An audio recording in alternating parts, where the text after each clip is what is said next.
This week, we're all about leveling up. Whether you're aiming for that next promotion, taking on more responsibilities, or setting your sights on leadership, climbing that ladder, it's all about giving you the tools, strategies, and inspiration to rise to the top. We'll explore what it takes to stand out, build influence, and navigate the often tricky path to success. It's time to shake off the doubts, gear up, and start your ascent.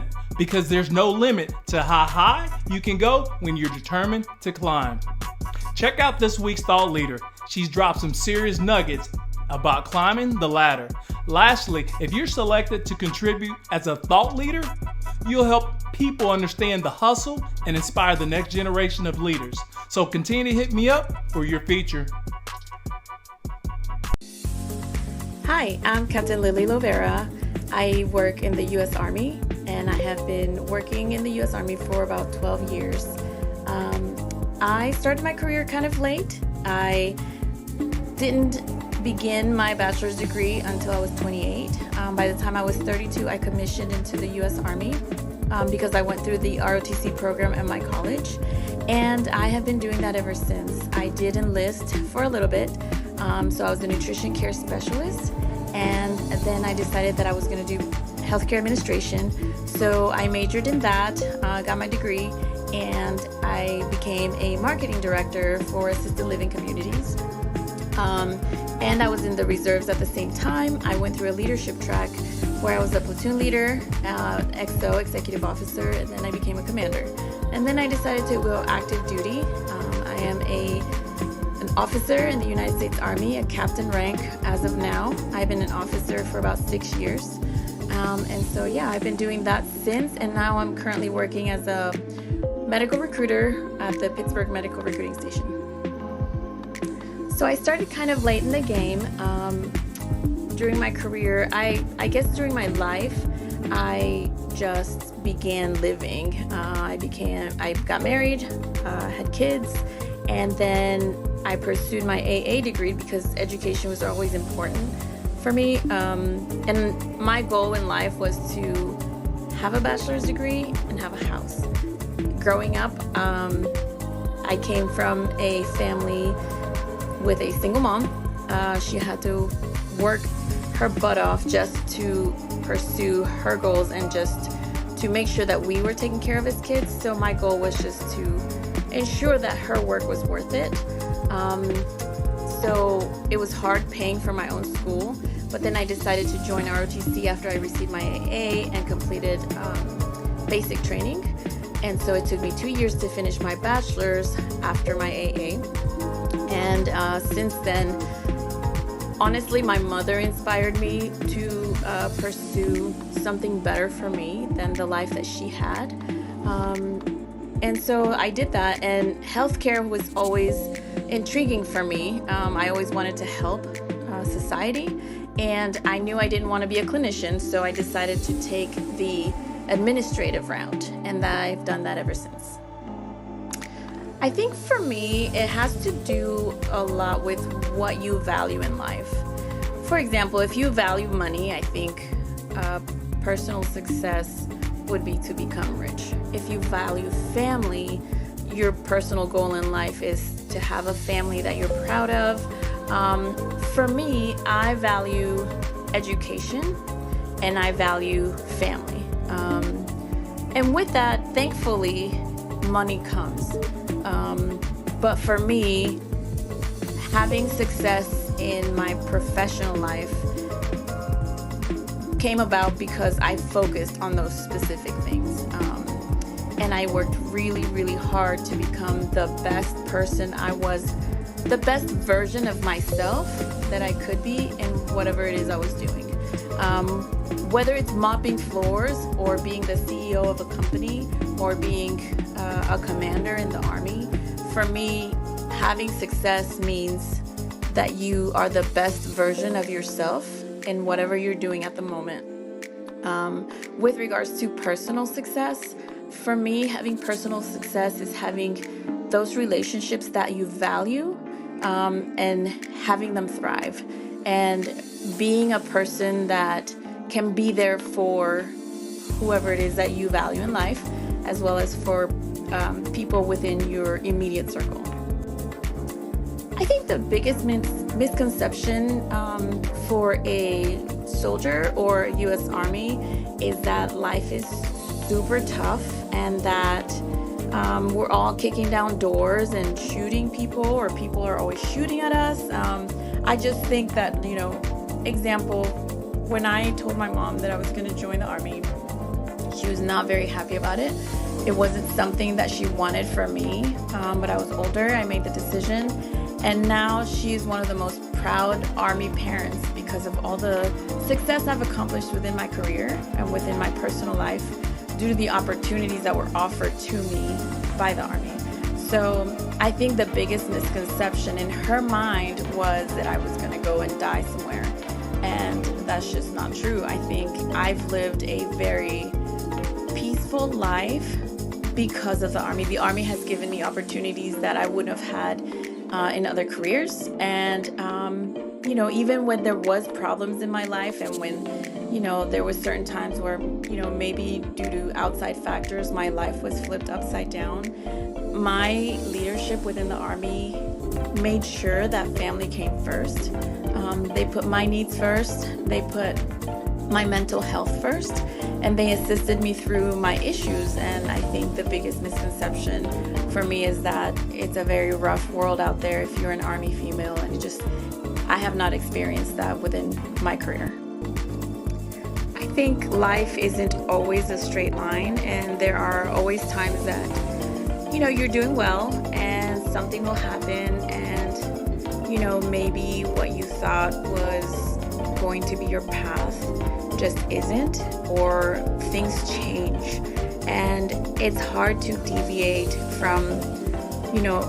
your mind from the plans that you already had and maybe have them adjusted. But I think that for me, being able to surround myself with people that care about me has helped me through, talking out my issues and then listening to what people that care about me have to say, because they are not in the situation.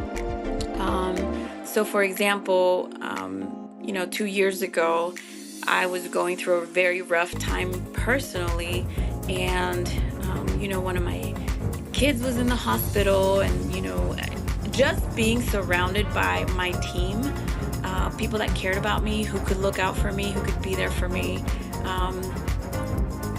allowed me to believe in myself enough to get through the entire situation without either getting lost or without, going into any kind of depression, or just making sure that I put my best foot forward in facing the problem, facing the situation, and moving in a direction of success to accomplish my goals. And I can say now that I'm in a place where I can look back on that situation and look at the parts of that situation that made me better, assess the situation, and learn from it.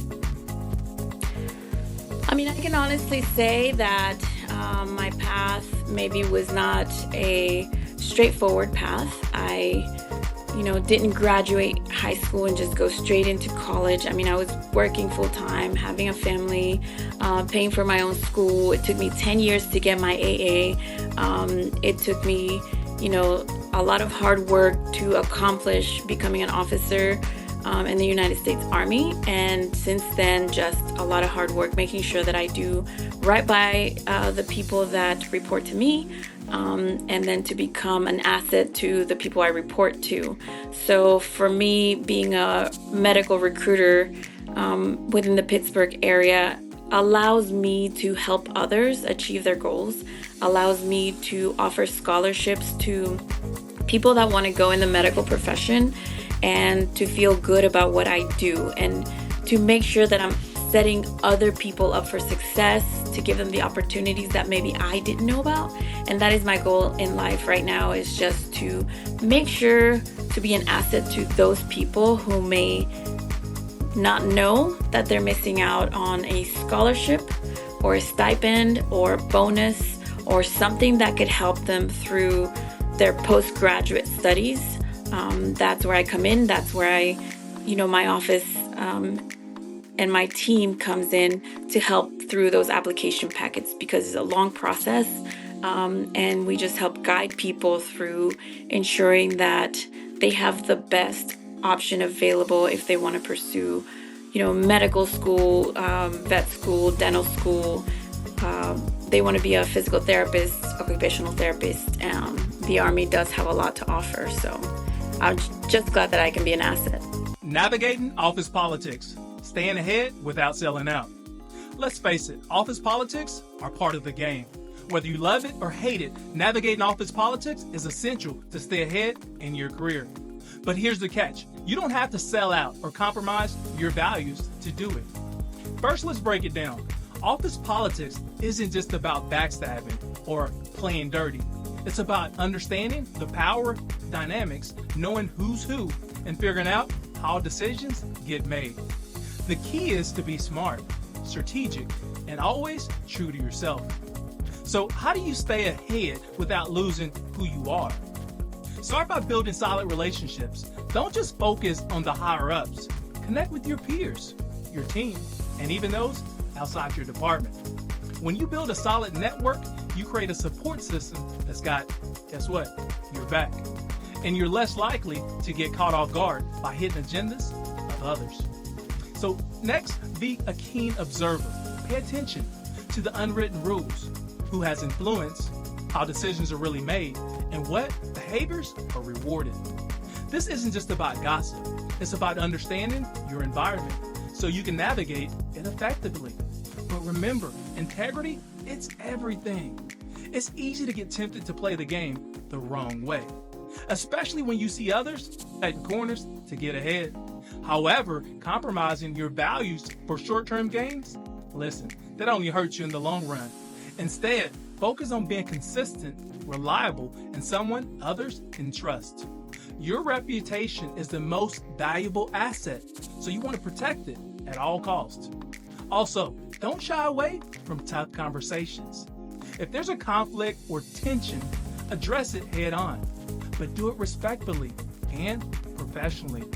Avoiding issues only lets them fester, and that's where office politics, it can get toxic. Being direct but fair, you can often diffuse situations before they spiral out of control.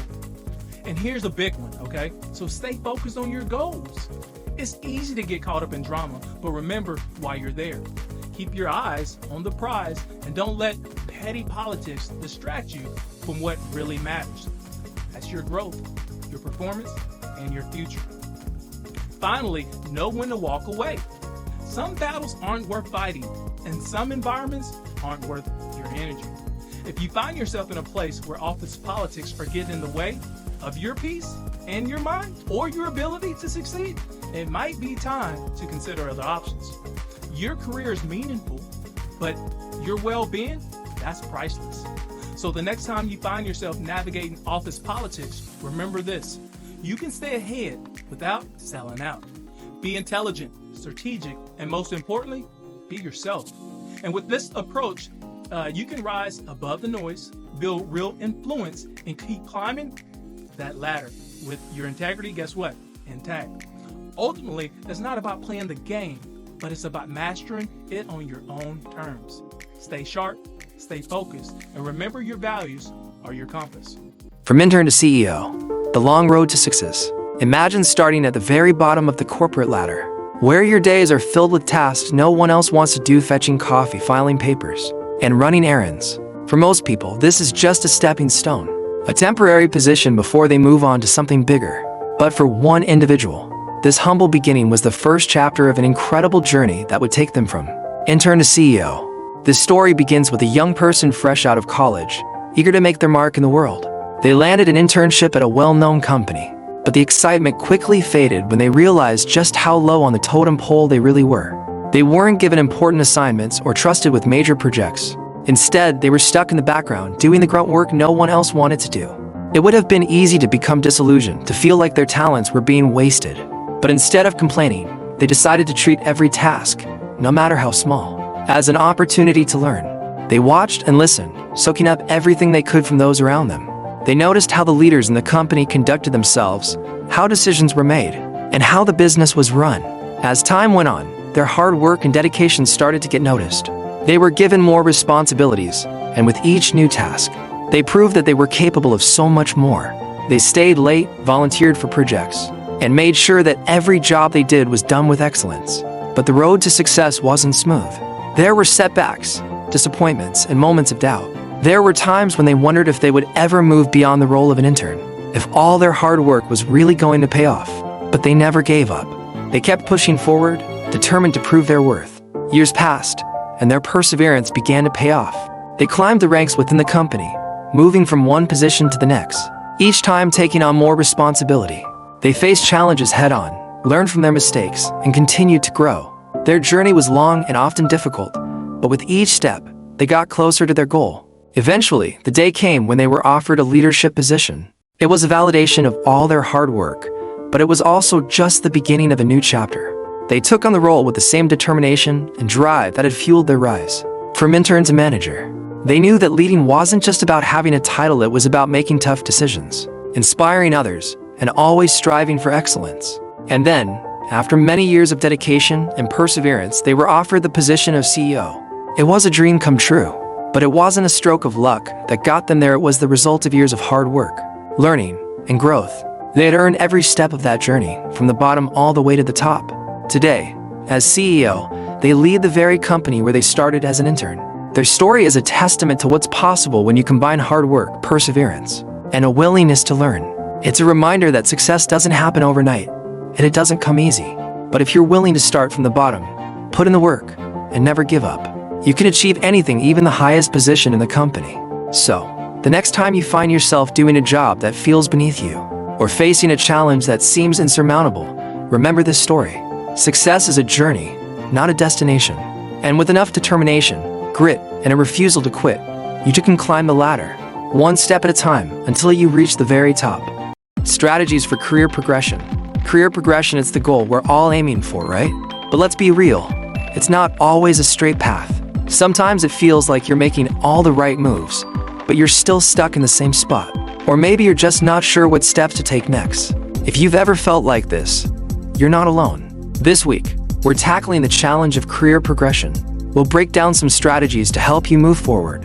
Whether you're looking for that next promotion, thinking about switching fields, or just trying to get more out of your current role. First things first, set clear goals. It sounds basic, but you'd be surprised how many people skip this step. If you don't know where you're going, how will you know when you've arrived?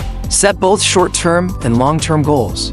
Maybe in the short term, you want to lead a project or get a certification. Long-term, maybe it's becoming a manager or transitioning to a new industry. Whatever it is, write it down. Make it real. Next, invest in your skills. The job market is competitive, and the more you bring to the table, the better. Look for opportunities to learn, whether it's through formal education, online courses, or just picking up new skills on the job. And don't just focus on what you need to do your current job, think about the skills you'll need for the job you want next.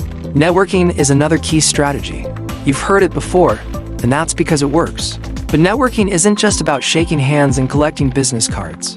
It's about building real relationships. Connect with people in your field. Attend industry events. And don't be afraid to reach out to someone you admire for advice. The more people you know, the more doors that might open for you.